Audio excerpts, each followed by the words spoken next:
Alright, so now I'm going to show you how to come up with the pie chart, okay, by choosing degrees. So Excel has no direct degree formula, okay, but we can use the usual data we have, and then we can be able to transfer that data into degrees, okay, and then from there we can be able to use our Excel inbuilt chart formula on the chart section to come up with a pie chart with degrees.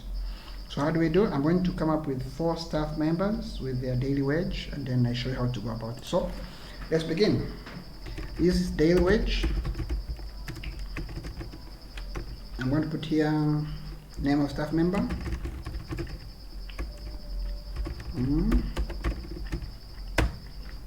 Of course, as usual, you can double click up here to make sure that the columns expand. Okay, so I have Juma. Juma has 5,000 daily wage. We have Hanifa. Hanifa has 6,000 daily wage. We have Nusfa. Nusfa has 6,500 daily wage. And then we have Ali. Ali has 7,500 daily wage. Okay.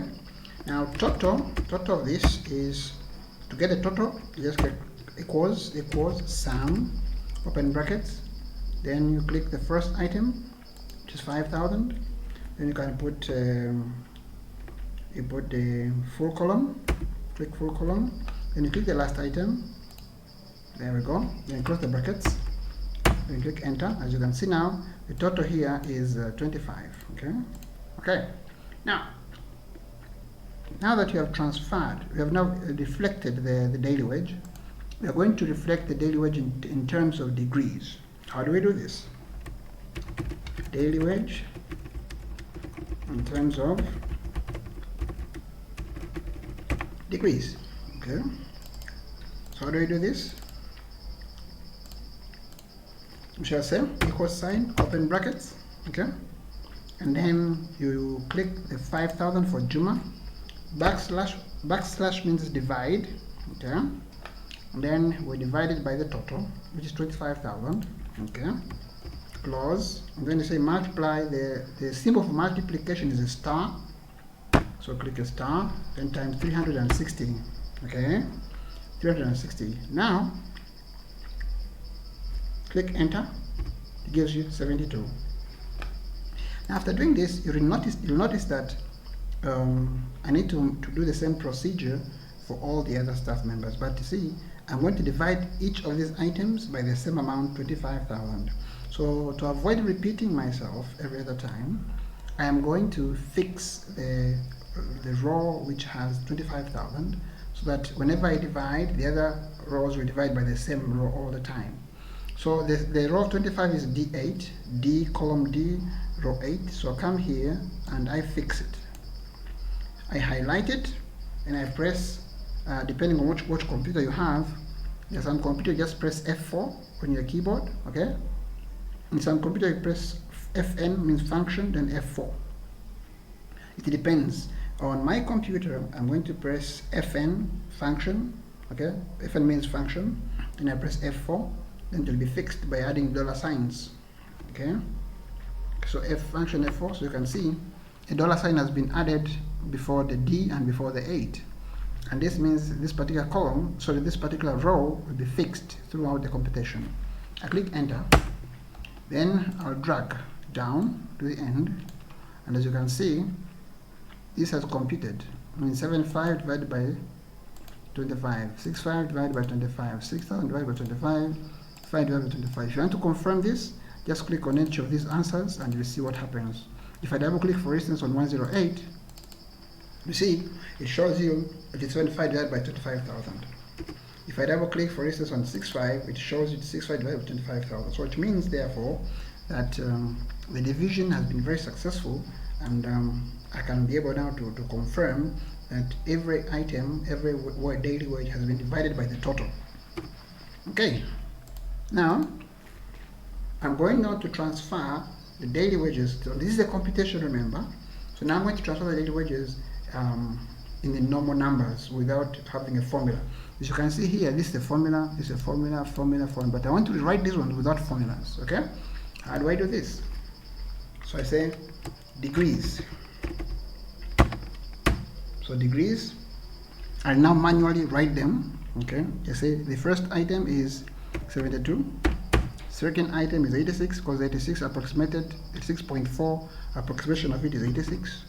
93.6 approximation of it is 94, and 108 is no approximation, just write the way it is, 108. Okay. If you get this, if you get the total of it, like what if we did here, we just copy the formula, and if you paste it here, to give 316, as you can see here. Which means therefore the total degrees here is 316. Okay. Now that you have done this, the next step is to add the symbol. To add the symbol of a degree on this last item we have just created. How do we do this? We double click here. Okay, no, you don't have to double click, just click, put the cursor on where the 72 is. Okay, come here to number section, number formatting section. So I'll come here to number formatting section, I'll click. When I click, this particular window will open, and I'll go to the different items. I'll go straight to custom. I'll click custom, this is a custom formatting. Custom formatting is I'm going to format the number the way I want. Okay. As you can see here, there's general, there's a 0. So I'll click a 0. Okay. When I click a 0, I'll put a cursor after 0. Okay. Now, on my keyboard, I have double inverted commas. Okay. Double inverted. There's a single and a double. So you click double inverted commas times 2. Okay. So 1, 2. Okay. Those are double inverted commas. Okay. After doing that, I'll put my cursor in between the double inverted commas like this. Okay. Then after I've done that, okay, maybe you may not be able to see my double inverted commas, but what I mean by double inverted commas, I mean instead of having a single inverted commas, you have double. Okay, there are two. So there's based on my keyboard here, you're supposed to press shift to get the double inverted commas. Okay. Now that my cursor is in between the double inverted commas after 0, what I will do next is to press Alt, ALT on my keyboard. Alt, that's Alt, ALT. Now while pressing the Alt, I'll press on the number pad, I'll press 0176. As you can see, after I finish 0176, there's a small 0 which has been added up here.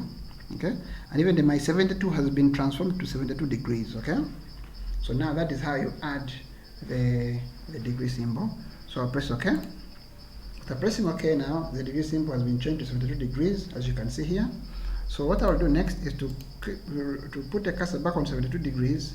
I copy, okay, then I highlight the remaining items, okay, then I paste, but this time I don't just anyhow paste, no. There are different options of pasting here. There's paste exact, there's paste number only, there's paste function, there's the paste transpose, and there is paste only formatting. So I'm interested in only the formatting, so I'll press formatting. So when as I'm pasting, the option of formatting is what I want, so I'll press formatting. Okay, that's it. So you can see now all the other numbers now have degree symbols. Okay, now I've taken you through the transformation phase to get the degrees. The next step therefore is to come up with the pie chart itself. How do we do that? You highlight the names, okay, press Ctrl, and while pressing Ctrl, highlight the degrees section. Those are the items you want. Don't pick the totals, so the totals are not necessary, so don't pick the totals. So after highlighting that, the next thing we're going to do is click Insert, then come here and the section of charts here, charts, click Insert Chart, okay, and you can see the main types of charts here, but I need only the pie chart, so I'll click the pie chart, and I click OK. So after doing this, you can see it has come up here. This is now my pie chart. So I can first, by changing the name of the pie chart, I want it to be the daily wage of staff members, so I'll highlight this one here and change the heading to daily wages of staff members, okay, in degrees. Okay, So I'll change that one. I can even bold it if I want. Bold it. Okay, and after that, I can even increase the size by the if I want. I can increase the size. And after that, what I'll do, up here there's a formatting section. There's an item add chart element. So I'll go to this section of add chart element, okay? And I add a chart label, data label.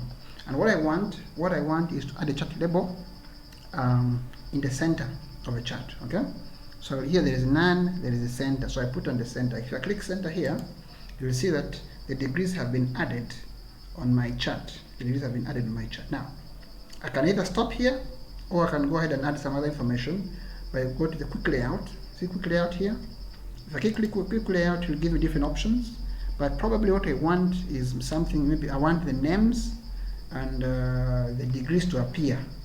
So I can click the second item here. If I click and see Ali 108, Juma 72, Hanifa 86, Nusfa 94. So I may want it this way, or I may want the way it was before. Okay? The way it was before. Now this is just the names without anything. Or I may want everything to be out. Okay? I see like this one here. Now this is transforming the degrees into percentages. If you want to, I may want this one here. I may want this one here. I may want that one there. I may want that one there. Or I may want where I was before. Ah, I have that one. Okay? Or I may want the one which was there before, which is this one here. By just clicking back, you go to the original position where you were before. Now, why I want to put names here? Because sometimes, depending on the type of printer you have, some of these colors may not be seen very well. So that's why I prefer putting names and have something like this. So this becomes now a better pie chart. Right, I hope you have enjoyed this discussion, this presentation, and it's my hope that you have learned something very nice. All the best for now, and God bless you.